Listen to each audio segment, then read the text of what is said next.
Yeah, I think the partnership with SC Johnson is particularly key, given that SC Johnson's business is producing products in plastic.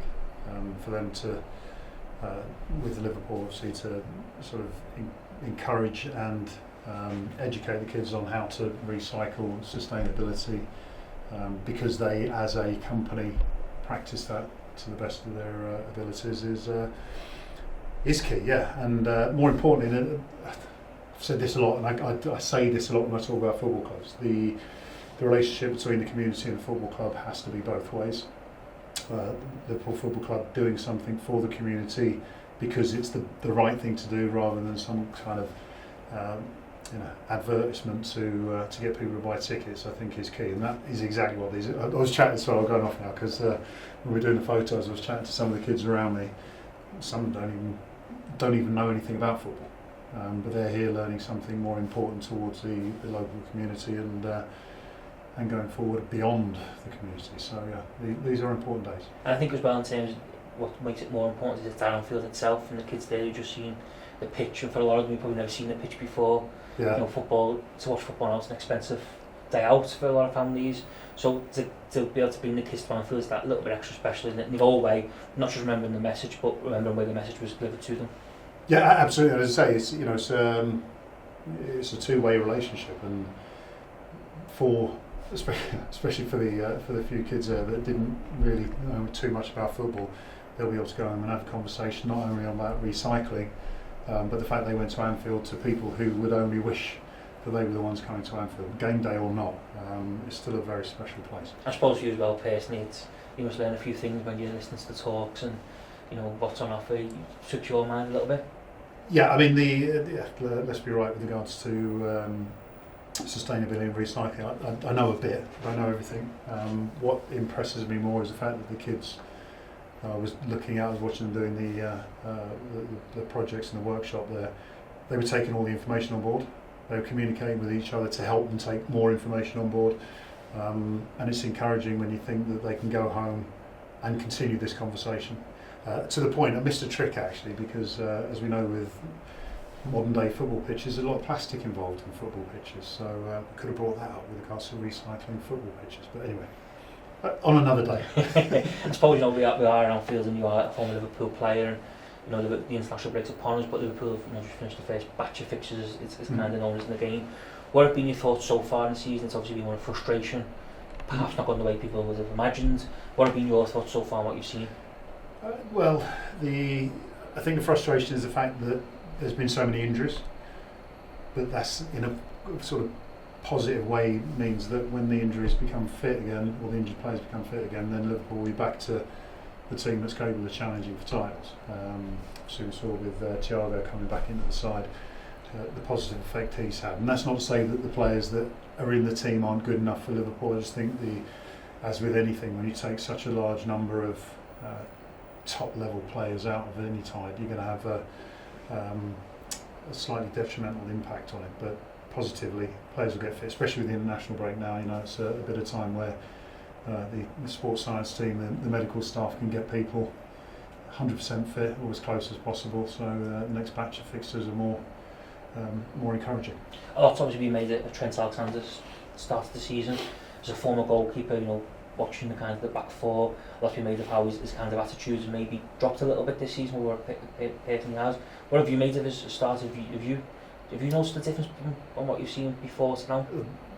Have I noticed a difference? I think the key thing here, and it's like Alisson, I mean, you can, depending on who you want to listen to, and I like my own opinion quite often. Fortunately, I'm in a position where I can sort of spread that opinion as opposed to just have to listen to other people. You go back to the fact there's been so many injuries in the team, that disruption, that flow from last season, you're going to end up with negative perspectives in some cases. And I think with Alisson, and the reason I mention him, not because of his form, but the fact that Liverpool conceding goals. This is Alisson clean sheet. I mean, it's almost like he should change his name to clean sheet for what he's been doing with Liverpool. Well, everyone gets impacted by that. The fact the team's now getting their players back to fitness, then all of a sudden what you're seeing as a normality without goals being conceded, well, Trent will be part of that defence and people will be looking in a different view. So I don't see a difference in performance necessarily. What I do see is obviously goals going in, which allows people to be slightly negative. And I have to say, if I can say this, because I was just out in Asia talking to Liverpool fans and the likes of Virgil van Dijk. When you've got Trent Alexander, Virgil van Dijk, Alisson, three of the best defensive players in the Premier League over many years now, the levels that they've been playing at, for them not to be at their level is still better than most. And I think that's the key thing here. We're not talking about someone or players that have suddenly turned into bad players. You're just saying that the level that they are at is still better than most of the defenders, most of the goalkeepers in the Premier League. So, it's never always going to be perfect. Obviously Liverpool were all saying after on transfer deadline day, but a lot of Liverpool fans ahead of the season felt their side missed the trick by not bringing in a midfielder during the summer window. Was that a view that you held? Do you think they should have strengthened a little bit early in the window and gone and brought some midfielder in? I would argue that Jurgen and his backroom staff, their strength is not acquisition primarily, it's being able to improve what they've got. I think, as I say, when you look at the injury list, a lot of this is because of arguably pre-season, the beginning of the season, and therefore you're excuse the pun, but you're kind of hamstrung in a sense. I think these players will get fit, they'll improve, and then the question of whether they should have brought someone in will become negated. I think with Nunez, there's a position to fill with Marnie going, but other than that, you're relying on the strength, which has been very good for Liverpool, which is improvement rather than replacement, which is kind of apt for why we're here. It's more about recycling than it is actually replacing. In terms of then improvement, one thing that is continually mentioned when Liverpool talk about transfers is Jude Bellingham.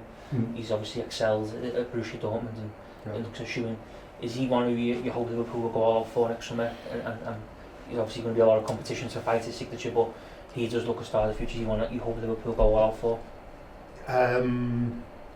Yes. What I say all out for. I mean, Jude Bellingham, as a player, is exceptional. Given his age and everything, he's an exceptional talent. But more importantly, having done an interview with him once, as a character, he is fantastic. And I think again, the idea of just seeing someone's player stats and even performances on a football pitch via video or whatever, you won't know what that person's like. And from my experience with Jude Bellingham, he's the kind of character you'd want to bring into the Liverpool squad. And then you add his ability to it, then you've got in a way, like a double power.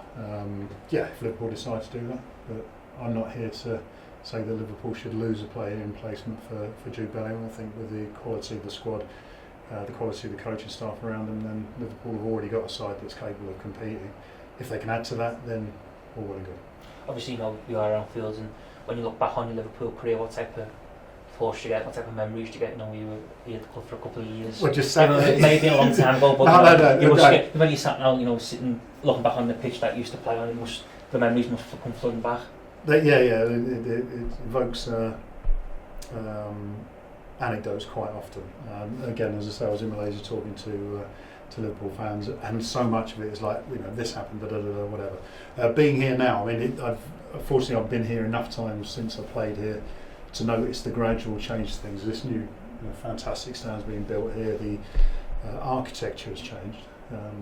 Reminds me of the last game of the Cup. Unfortunately we lost 1-0, so it's kind of like I remember the day, but I don't really want to remember the performance. And again, I link it into what we're doing here with SC Johnson. I mean, the 90s we didn't do this as players. It wasn't necessarily Liverpool's thing to do community activity, and if they did, then I wasn't aware of it. But I come here 30 odd years later, and this is normal. We've got academy players getting involved as well, and it's normal. And I think, as I say, performance is one thing. You get the best players, you get the best performance, you can win things, that's fine.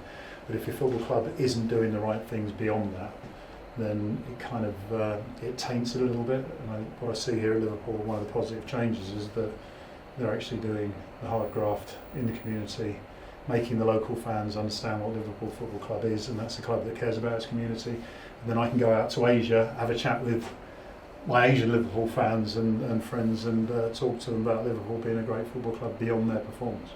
Obviously, when you look back on your time at at Anfield, and the way it maybe comes to an end. Was there a case of a bit of a bittersweet moment that the life that you played for Liverpool, but the way it kind of transpired when it comes to an end isn't really quite where you want to end? A bit sweet. That's good. Yeah, there was a level of ambivalence where I spent 7 years here, the longest spell that I had as a first team pro, if you like. That never wanted to end, but it did. So obviously that was hard to take. But I learned so much from it, and even sort of to the point today that I can come back to Liverpool and feel proud of what I did as part of Liverpool. The fact I think that they've been so successful afterwards helps, because they haven't ended up in the abyss. But as I say, my relationship with fans around the world, Liverpool fans around the world, is, and I say good because I don't meet bad ones. They always like to engage in conversation, and that's because I spent 7 years here. So yeah, it was bitter at the time, but over time it's become something I love. So happy days.